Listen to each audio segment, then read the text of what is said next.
Hi guys, my name is Jeff Rojas and I'm a professional portrait and fashion photographer based in New York City. And you're watching the last video of the color management series. Now, whether you're giving your clients digital files or prints, you'll want to learn how to manage color. And I'm going to show you how to do that right after this.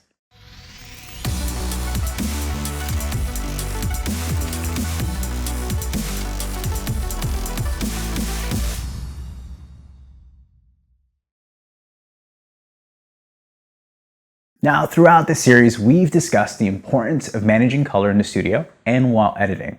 But if you make a color management mistake when you're handing your files to your clients, then all the work that you did before was for nothing. So before we begin, I'm going to say this again. You want to base the color profile that you're using depending on how you're delivering your file. Simply put, if you're delivering your files digitally, but never intend to print, stick to sRGB. If you're going to go ahead and print, edit your photos in Adobe RGB and export as necessary. Now, I know that many of you had questions about commercial print labs, so I'm going to quickly cover that information in this next short segment. Now, most commercial print labs like Miller's, NPix Pro, Bay Photo, etc. will request that your images are submitted in sRGB format. I promise you, sRGB printers do not exist. So why do print labs ask for this? Well, it's because they are doing all the color correcting for you to make your life easier. Most commercial print labs have dedicated staff to manually color correct your images. They'd rather you spend your time where it counts, behind the camera. It'll absolutely save you time while editing. But remember, that also means that somebody else is controlling your color. Now, more often than not, that's okay. It's just going to be a subtle shift in color. You're not going to see anything that's going to be too far off. Reds aren't going to turn to blue or anything like that. They're just going to make sure that reds are red, blues are blue, and so on. So why did I say CMYK before? Well, if you're going to print your work in magazines, books, flyers, business cards, or newsletters, work in Adobe RGB and export into CMYK. Why? Because remember that CMYK doesn't have the same color space and the colors as sRGB. So if you start off your editing process with sRGB, they're going to go ahead and have a greater shift in colors compared to that of Adobe RGB. Now, remember that Adobe RGB displays most of the colors that CMYK and sRGB have, so it can easily be converted to either color profile. All paper isn't made the same. There are a ton of paper types. There's felt, cotton, bamboo, recycled paper, linen, pearl, and there's also a bunch of different finishing options like UV coating for each of those paper types. And every single paper is going to have a different color, tone, and texture. So therefore, they're going to go ahead and absorb ink differently.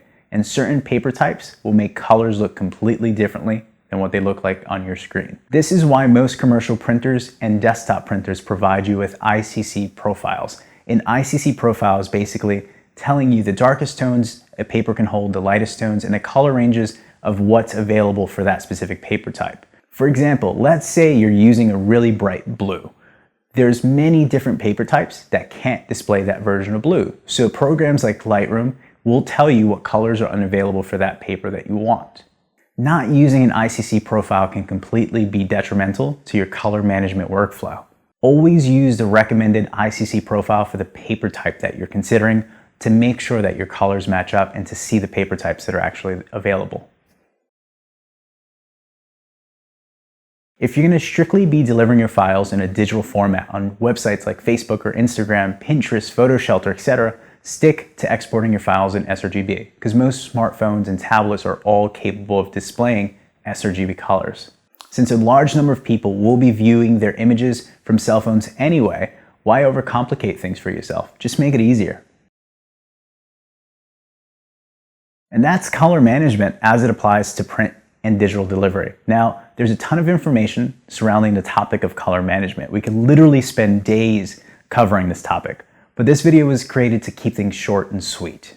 With that, I want to go ahead and thank Azo for sponsoring this series. If you guys haven't seen the amazing color reference monitors that they produce, please check out azo.com. Their monitors are used by everyone from surgeons to the trading floor desk on Wall Street and everyone in between. It's used by photographers and retouchers. And if you guys did enjoy the series, please subscribe to my channel and please don't forget to share it with your friends. Until next time, you guys have a great day.